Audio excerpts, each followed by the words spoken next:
Hello, everybody. This is Arwen Lewis, and you're listening to The Arwen Lewis Show. My very special guest today is Ed Stasium, producer, engineer, and mixer.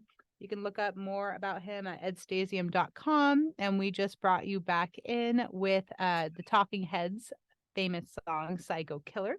Ed, a little bit of production on there, mixed, mastered, recorded. And also, I am very honored and lucky to have been able to record an album of Moby Grape songs with produced by John D. Nicola. And four of those songs on that record, Mr. Ed Stasium mixed for us. And John introduced us, me and my dad, to Ed, and we just were kind of like over the moon about being able to work with him in the first place. But anyway, and we played Omaha in the beginning of the show, so you heard that if you tuned in the beginning. So Ed, I thought you could tell me about how you feel about Moby Grape. we talked during our little break there. We talked a little bit about it. I love Moby Grape. I absolutely loved it. I bought the original album, which I don't have anymore. It was stolen when my apartment got broken into when I was attending the School of Visual Arts in 1968 or something. But I had the original with the finger, with Don's finger, and the poster. It was still in there.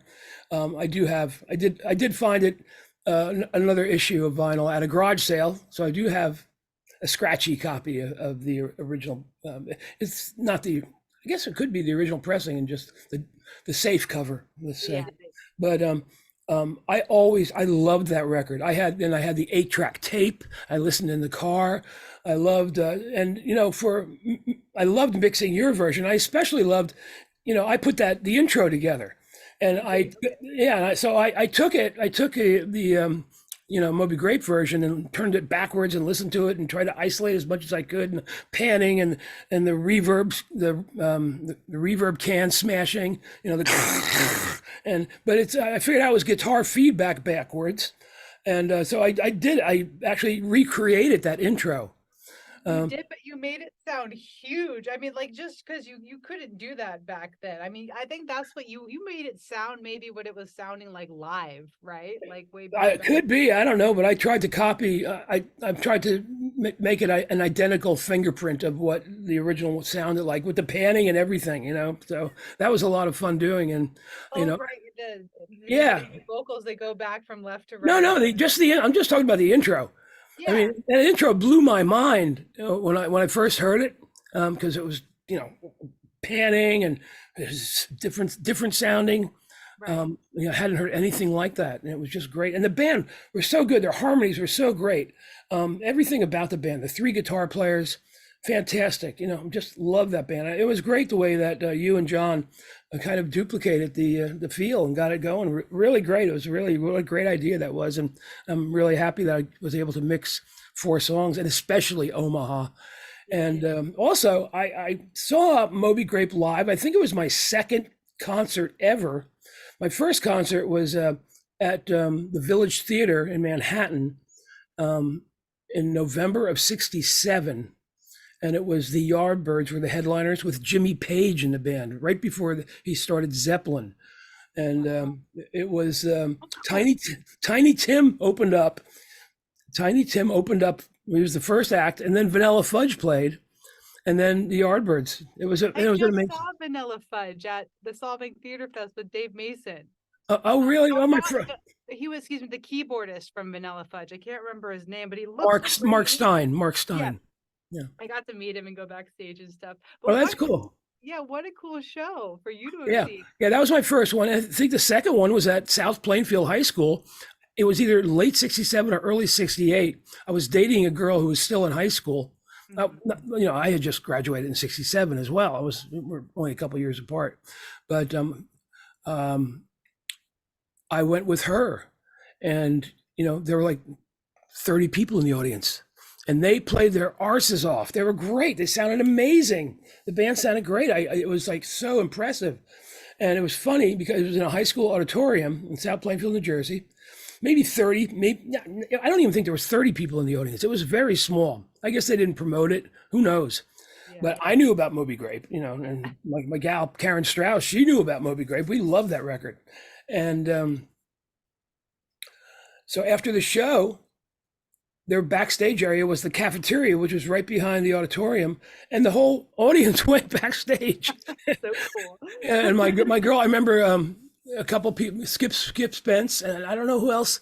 I remember Skip Spence signing her T-shirt. Yeah. She had a T-shirt on. She didn't. She, of course, back then she didn't have a bra on, so it was very like, "Hey there, hi." The headlights were showing, and she was really cool. She was a cool gal. Yeah. I saw her back in like the mid '80s. That was the last time I saw her. I don't know whatever happened to her, but she was a hip. She played drums. I Oh, played. really? Yeah, she had an all-girl band, Cool. and in 1967, 68, and then I played in a band with her for a little while. We had our own little thing. It was called Love Special Delivery, LSD. I love it. LSD, Love Special Delivery. Yeah, that was the name of the band. It was very short-lived. We didn't even play. I remember we auditioned once for a club on Staten Island somewhere, and it was just, we were terrible. Oh, it must be fun, We though. were bad. But anyway, it was a pleasure, mixing your version of those songs, because I knew them intimately. I knew those songs. Still know those songs intimately. It's great. I love it. Well, I mean, yeah, I can't thank you enough for what you did to them. Like, it, No, that was my pleasure. and you made them shine. You made the sound shine. And something I wanted to talk about too is, like, do you feel like your education in the School of Visual Arts had an effect on the way you create music or the way you hear music? Like, I know you don't literally see color, or maybe you do. Like, I do. I kind of see in colors, and I kind of taste music. Yeah. It's hard to describe. Do you feel like your education in visual arts has kind of had an effect on that, or was that just something that I always was influenced by music. I was brought up with listening to music. My mom and dad always had the radio on. Yeah. And to the hits of the day, mind you. And this was in the 50s and early 60s, pre-British invasion.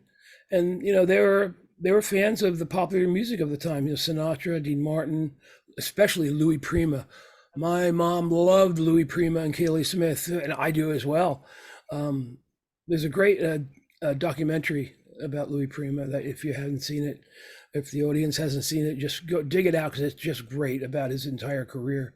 They were the toast of the town in Vegas, and they had a couple live albums and those records sound incredible. Like Just a Gigolo, all those records, they sound great, and it's all live. There's no overdubs. It's like, live mono. It's great.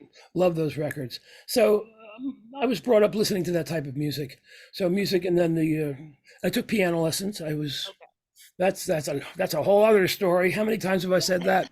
But I got interested in piano. My Aunt Nadine was able to get a used piano from her church, right, and moved it into the house, got it tuned up, and I took piano lessons for 3 years, from 7 years to 9 years, and then the tape recorder came along, and then the guitars. But I was always I still love music. I still listen. Yeah. I work in it. I've been doing it over 50 years now. It's crazy. Well, and like when you first had so Midnight Train to Georgia, that was like your first huge hit that you worked on and engineered. And yes, as a matter of fact, on Friday, October 27th, it entered the Billboard charts. On October 7th, on October 27th, 1973, it entered the charts. It went to the charts. It went up to number 1, which is it'll be exactly 50 years ago on this October 27th. The 50th anniversary. And that was, did you know how big it was going to be? No. Yourself getting to where you are? No, I didn't know. And I had been engineering for less than a year when I got that gig with Tony Camello. Tony Bon Jovi left. They had an argument or something, and I sat in the engineer's chair, and there I was, going literally by the seat of my pants. I didn't know what I was doing.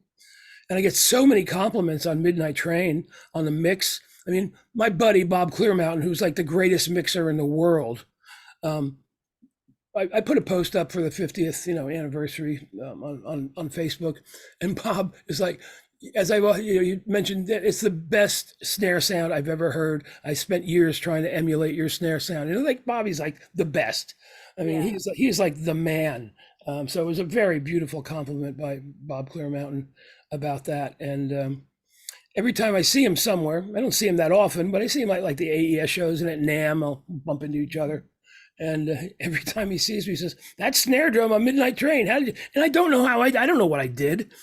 I was a kid. I don't even know what microphone I used, although Dave Domenech said it was a Sony C22P or something, but I don't remember. It just sounds like you've always followed your intuition, and if it sounds right, you make it work. That's what I do. Fix it. Yeah. Yeah, I just turn the knobs to make it sound like I think, like I like it. Yeah. And it seems to work that way. I just recently did I got into Dolby Atmos last year.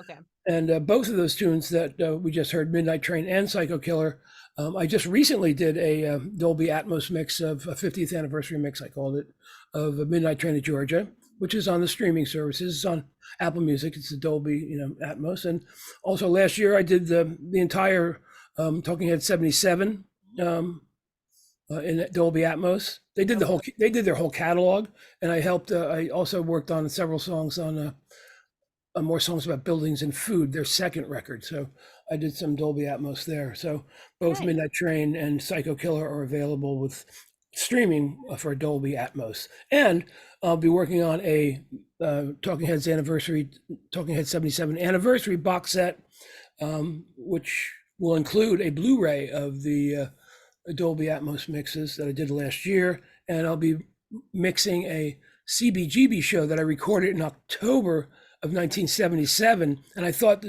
didn't know what they still had the multi-tracks. They found the multi-tracks, 16-track. So I'm going to be mixing that, and there's a alternate version of Psycho Killer that I'll be mixing for this box set, and also the song Pulled Up.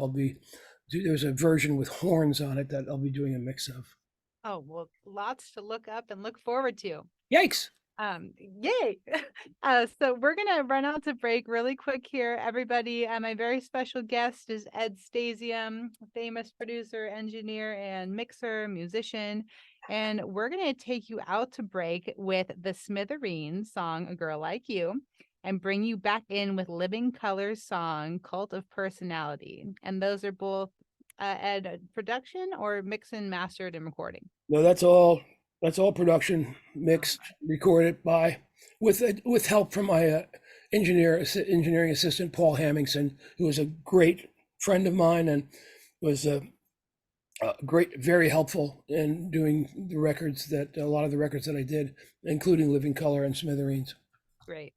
Well, everybody enjoy the Smithereens, "A Girl Like You," and then Living Colour, "Cult of Personality." And we'll be right back. And